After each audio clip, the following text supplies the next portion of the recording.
الحمد لله نحمده ونستعينه ونستغفره ونعوذ بالله من شرور أنفسنا وسيئات أعمالنا. من يهده الله فلا مضل له ومن يضلل فلا هادي له، وأشهد أن لا إله إلا الله وحده لا شريك له، وأشهد أن محمدًا عبده ورسوله. يا أيها الذين آمنوا اتقوا الله حق تقاته ولا تموتن إلا وأنتم مسلمون. يا أيها الناس اتقوا ربكم الذي خلقكم من نفس واحدة وخلق منها زوجها وبث منهما رجالا كثيرا ونساء، واتقوا الله الذي تساءلون به والأرحام إن الله كان عليكم رقيبا. يا أيها الذين آمنوا اتقوا الله وقولوا قولا سديدا يصلح لكم أعمالكم ويغفر لكم ذنوبكم، ومن يطع الله ورسوله فقد فاز فوزا عظيما. أما بعد، فإن أصدق الحديث كتاب الله، وخير الهدي هدي محمد صلى الله عليه وسلم، وشر الأمور محدثاتها، وكل محدثة بدعة، وكل بدعة ضلالة، وكل ضلالة في النار. نواصل بفضل الله وتوفيقه هذه الجلسات في قراءة القرآن الكريم وتفسير ربع ياسين وترجمتها وتفسيرها باللغة الفرنسية، فأعتذر للذين لا يفهمون اللغة الفرنسية. Donc nous continuons nos cours dans la lecture de Rubu' Yasin. Nous en sommes à Surat Al-Ahqaf du verset 11 à 16 Inch'Allah. أعوذ بالله من الشيطان الرجيم. وقال الذين كفروا للذين آمنوا لو كان خيرا ما سبقونا إليه وإذ لم يهتدوا به فسيقولون هذا إفك قديم. ومن قبله كتاب موسى إماما ورحمة، وهذا كتاب مصدق لسانا عربيا لينذر الذين ظلموا وبشرى للمحسنين. إن الذين قالوا ربنا الله ثم استقاموا فلا خوف عليهم ولا هم يحزنون. أولئك أصحاب الجنة خالدين فيها جزاء بما كانوا يعملون. ووصينا الإنسان بوالديه إحسانا حملته أمه كرها ووضعته كرها وحمله وفصاله 30 شهرا حتى إذا بلغ أشده وبلغ 40 سنة قال رب أوزعني أن أشكر نعمتك التي أنعمت علي وعلى والدي وأن أعمل صالحا ترضاه وأصلح لي في ذريتي إني تبت إليك وإني من المسلمين. أولئك الذين نتقبل عنهم أحسن ما عملوا ونتجاوز عن سيئاتهم في أصحاب الجنة وعد الصدق الذي كانوا يوعدون. Allah tabaraka wa ta'ala, dans ce passage, dans le verset 11 et 12, Allah ta'ala a dit dans le sens de sa parole: ceux qui ont mécru disent à ceux qui ont cru, si le Coran présentait vraiment quelques avantages, il ne nous y aurait jamais devancés, c'est-à-dire les croyants. Et comme ils ne se seront pas laissés guider par lui, ils diront: c'est là un vieux mensonge. Avant lui, il y eut le livre de Moussa, Moïse, en guide et miséricorde. Et celui-ci, c'est-à-dire le Coran, est un livre qui le confirme en langue arabe pour avertir les injustes et annoncer l'heureuse nouvelle aux bienfaiteurs. Allah tabaraka wa ta'ala annonce ici que les kuffars, les négateurs, alladhina kafaru, ceux qui renient la vérité et qui s'entêtent et persistent à la nier, disent, si ce Coran avait été vraiment valeureux, s'il avait vraiment de la valeur, ces gens-là ne nous auraient jamais devancés pour y croire. C'est-à-dire, ils rabaissent les croyants. Par ces gens-là, il faut entendre les croyants qui ont opté pour la foi avant eux. C'est là, sans nul doute, la plus grande des impostures et des mascarades. Ils ont dit cela pour le mépris qu'ils avaient envers les croyants. Comme ils avaient du mépris et du dédain envers eux, ils disaient, si vraiment ce Coran était quelque chose de bien, c'est pas ces gens-là qui valent rien qui nous auraient devancés à croire en lui. On aurait cru avant eux.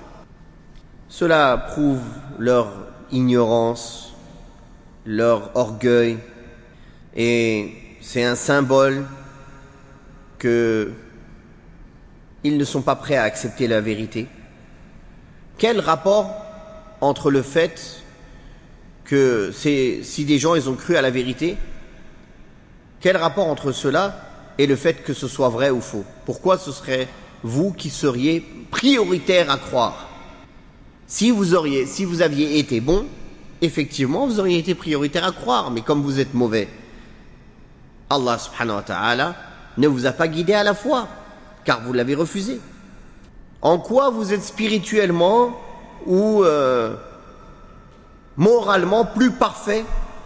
Ou alors, estimez-vous avoir plus d'intelligence pour avoir l'exclusivité de la guider en dehors des croyants qui vous ont devancé dans ce bien?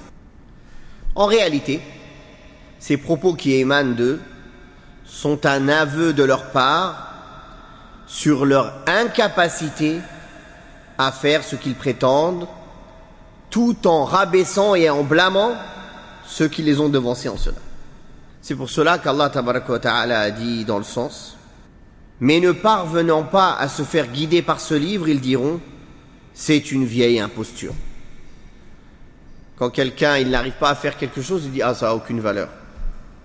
En fait, c'est juste parce qu'il n'a pas la capacité de le faire. Ce n'est que par pure jalousie et orgueil. Ne pouvant se guider par ce Coran, et sachant combien ils ratent et ils perdent de bienfaits et de dons, ils le traitèrent d'imposture, alors que c'est la vérité qui ne souffre d'aucun doute. Ce Coran concorde avec les livres sacrés qui ont été révélés par Allah tabaraka wa ta'ala auparavant. Notamment le plus parfait des livres sacrés révélés avant le Coran, en dehors du Coran, qui est la Torah, qui a été révélée à Moussa alayhi salatu wassalam. C'est pour cela qu'Allah tabaraka wa ta'ala y a fait référence. Qu'il a révélé avant ça la Torah à Moussa, qui était un guide et une bénédiction et une miséricorde. C'est-à-dire que les enfants d'Israël se conforment à elle et la prennent pour guide en obtenant le bien de ce monde et de l'au-delà. Et ce Coran est venu confirmer en langue arabe les anciennes écritures, les livres révélés auparavant. Il témoigne de leur véracité et atteste de leur conformité avec lui. Allah en a fait un Coran en langue arabe afin que sa récitation et sa mémorisation soient facilitées. Et il constitue un avertissement pour ceux qui font preuve d'injustice envers eux-mêmes, par leur mécréance, par leur prévarication, par leur rébellion envers Allah tabaraka wa ta'ala, que s'ils persistent dans cette voie, alors ils mériteront le châtiment. Un châtiment rigoureux de la part d'Allah tabaraka wa ta'ala. En revanche, ce Coran annonce la bonne nouvelle aux bienfaisants, aux croyants, à ceux qui se sont soumis à l'ordre d'Allah, ceux qui adorent leur Créateur et font du bien aux créatures, d'une récompense abondante dans ce bas monde et dans l'au-delà éternel. Il mentionne au demeurant les œuvres contre lesquelles il met en garde et celle dont il annonce la bonne nouvelle. Puis Allah tabaraka wa ta'ala dans le verset 13 et 14 a dit dans le sens: ceux qui disent notre Seigneur c'est Allah, puis qui font preuve de droiture, n'auront aucune crainte pour eux-mêmes ni aucune affliction. Ceux-là sont les hôtes du paradis où ils y demeureront pour l'éternité, récompensés de ceux dont ils faisaient œuvre.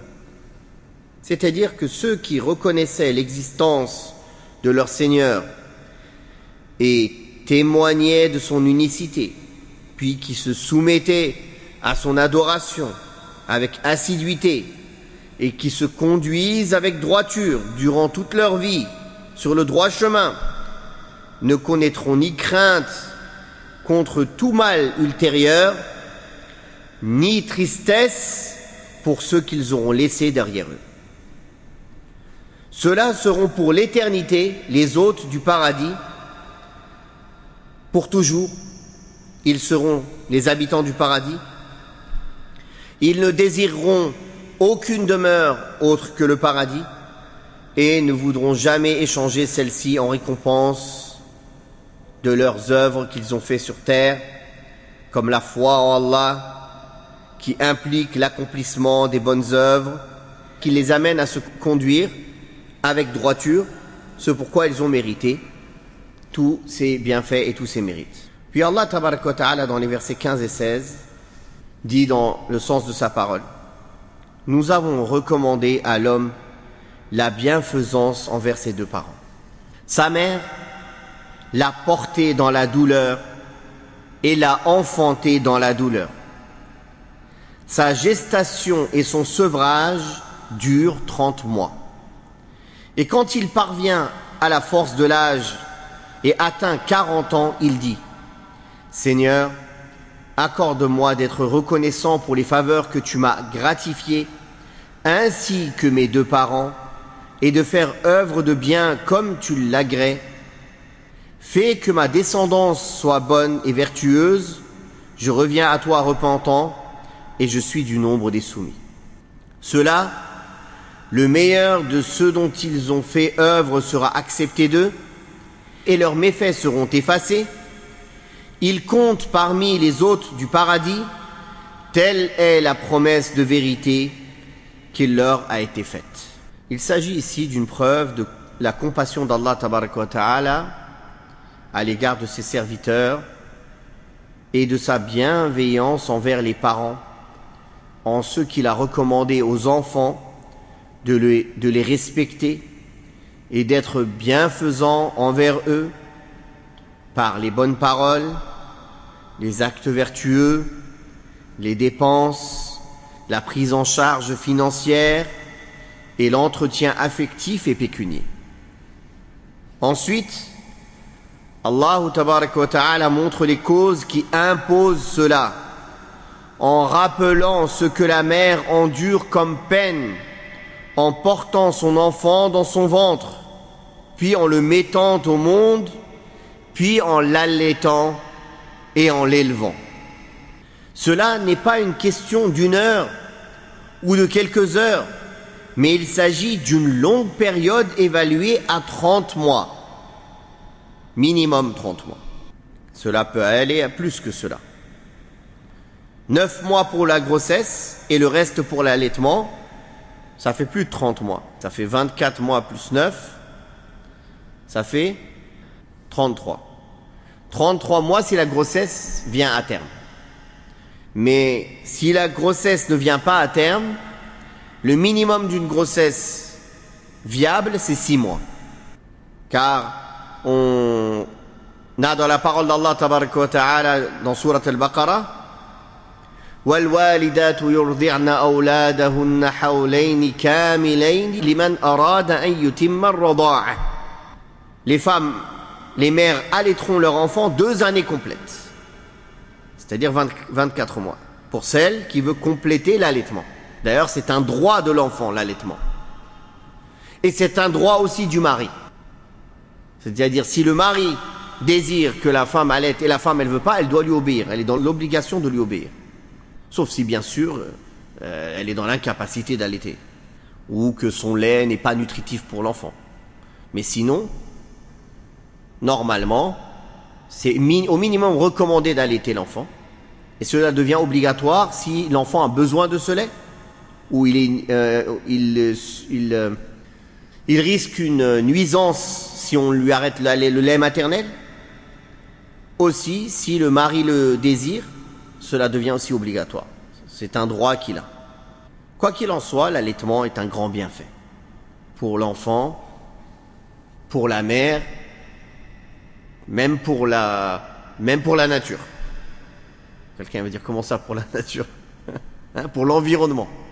Effectivement, quand la mère elle donne le lait, il y a des centaines et des milliers de paquets de lait qui ne sont pas fabriqués. Tout ça, c'est bon pour l'environnement. Tout ça, c'est pas jeté dans tous les paquets. Et puis c'est économique. Au lieu d'acheter du lait, il est gratuit ce lait. Sans compter tous les bienfaits sur la santé de la mère. Ça l'aide à reprendre de la fatigue de la grossesse. C'est une cause aussi de contraception naturelle.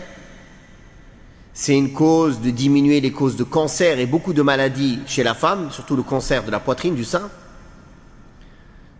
Ça aide aussi à perdre du poids pour la femme qui a pris du poids pendant la grossesse. C'est un énorme bienfait pour l'enfant. Il y a tous les nutriments, toutes les vitamines, tout ce qu'il faut pour l'enfant. Le lait maternel est beaucoup plus facile à digérer pour l'enfant que tout autre lait. La température à laquelle il vient est beaucoup mieux et adaptée à ce que l'enfant veut. Quoi qu'il en soit, on a fait une parenthèse sur l'allaitement et les bienfaits de l'allaitement et son statut juridique.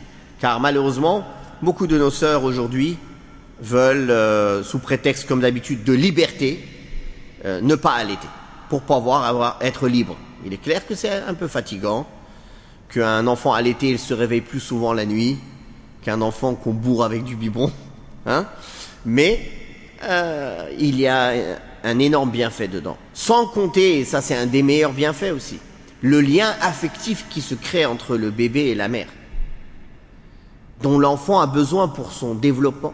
C'est très important. Vous savez qu'un nourrisson, sa vue elle n'est pas très développée. Donc quand il est proche de sa mère comme ça, il sent sa mère, il la voit de proche. Alors que s'il était plus loin, il ne la voit pas bien. C'est un bienfait et c'est un droit de l'enfant qu'il ne faut pas négliger. Et nous recommandons à toutes nos sœurs de ne pas négliger l'allaitement 2 ans.